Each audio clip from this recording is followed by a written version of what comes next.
Soy el fuego que arde tu piel, soy el agua que mata tu sed, el castillo, la torre, yo soy.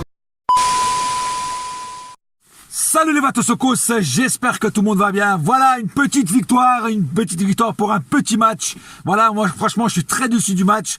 Voilà, 1-0, il n'y a pas de quoi fêter un bourricot ou un chat ou ce que vous voulez. Mais en tout cas, c'est un petit match. Et je m'attendais à un match meilleur quand même de la part du Paris Saint-Germain.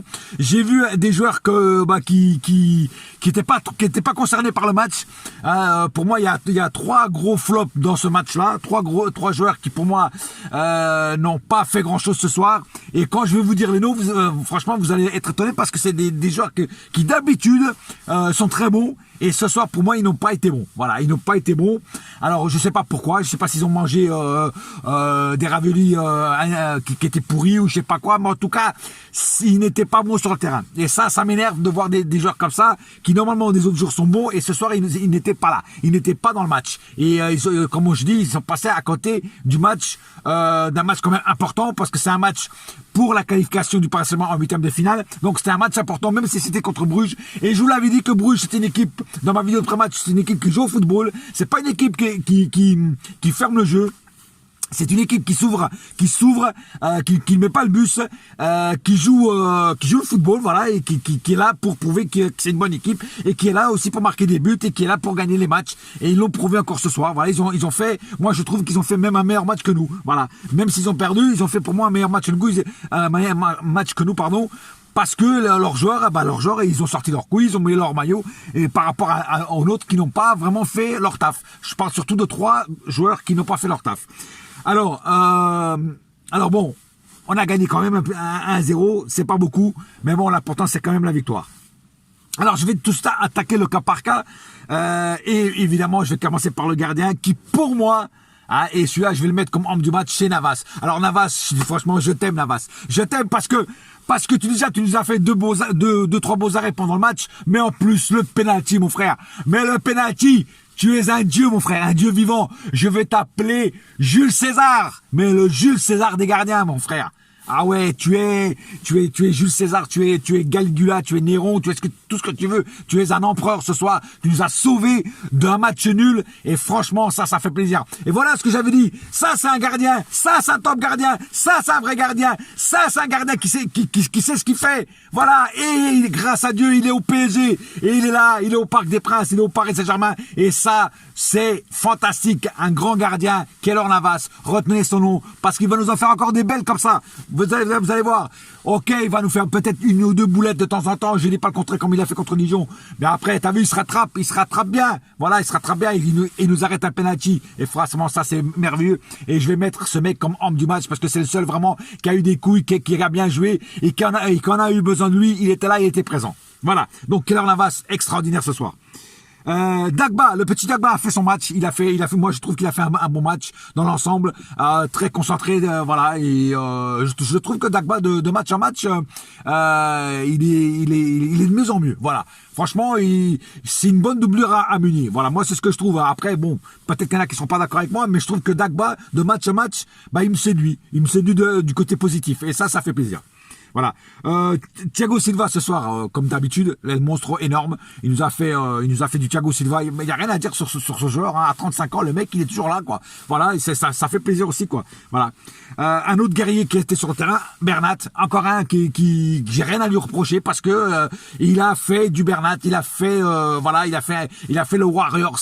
Et voilà. Et c'était le Warriors sur le terrain. Il y a à son poste, c'est lui le patron. Voilà. Et côté gauche, c'est Bernat. Il n'y a pas mieux que Bernat en ce moment à Paris. Sur le côté gauche, c'est Bernat. Voilà, c'est clair, c'est net et précis. Voilà.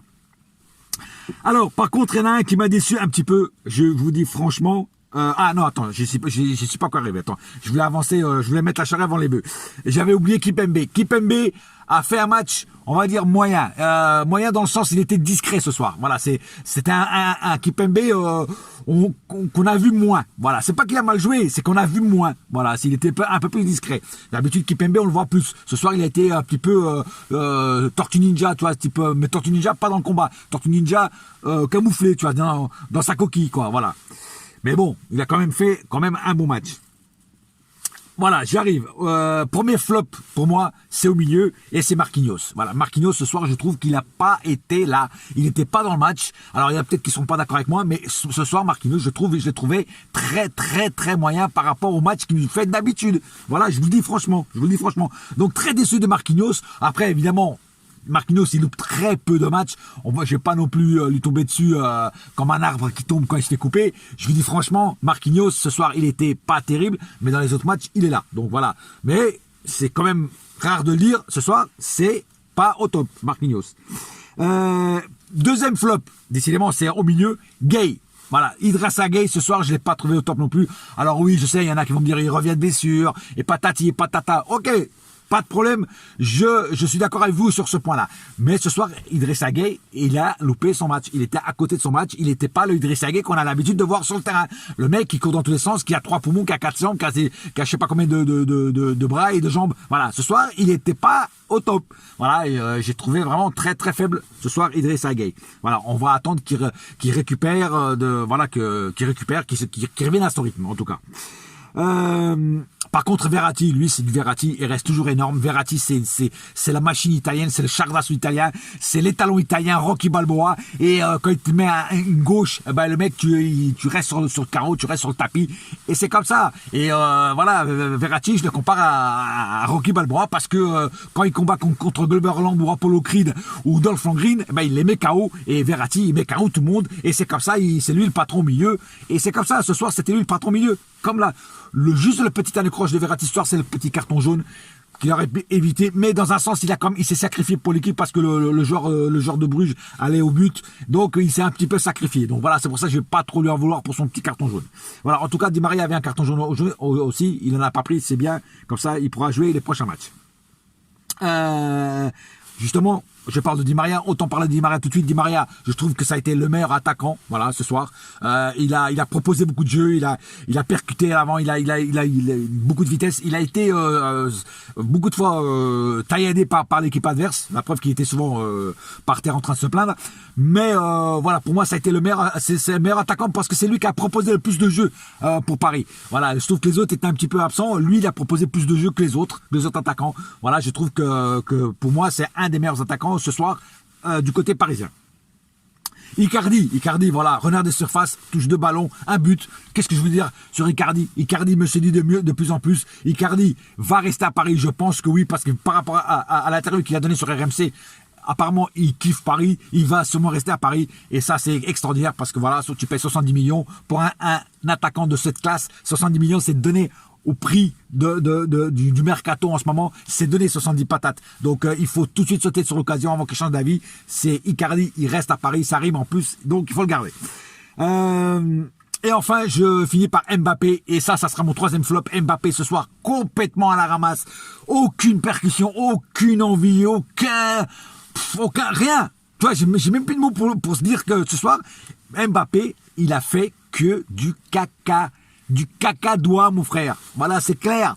Voilà, Mbappé, il aurait dû, d'ailleurs, Tourelle, il aurait dû le sortir beaucoup plus avant à 10 minutes de la fin. Mbappé, il aurait dû sortir déjà même à la 60e ou 65e minute du match parce qu'il n'était pas là ce soir. Il faut avouer, il aime pas sortir Mbappé. Le petit garçon boude quand il sort, mais il faut aussi qu'il comprenne quand il joue mal, il faut qu'il sorte. Il est considéré comme les autres joueurs. Et c'est comme ça. Et Mbappé, quand tu joues mal, il faut que tu sortes, mon frère. Donc moi, à la place, j'aurais fait rentrer, je sais pas, un Sarabia ou quelqu'un d'autre. Voilà. Mais en tout cas, Mbappé ne méritait pas jouer jusqu'à la 80e minute. Ça, c'est clair. Voilà. Après les rentrées de Sarabia, Cavani, tout ça, ça n'a pas changé grand-chose parce que voilà, Cavani, bon, il joue pas souvent, il manque de rythme. Et Sarabia, il a joué 5 minutes et Draxler, il a joué 10 minutes. Donc, je vais pas parler de ces joueurs-là parce que voilà, ils n'ont pas joué de temps suffisant pour que je puisse dire ouais, ils ont bien joué ou ils ont mal joué. Voilà, c'est clair.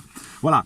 Bon voilà, j'ai pas plus à dire sur ce match-là. Ça a été un match vraiment un petit peu chiant à regarder parce qu'il se passait pas grand-chose.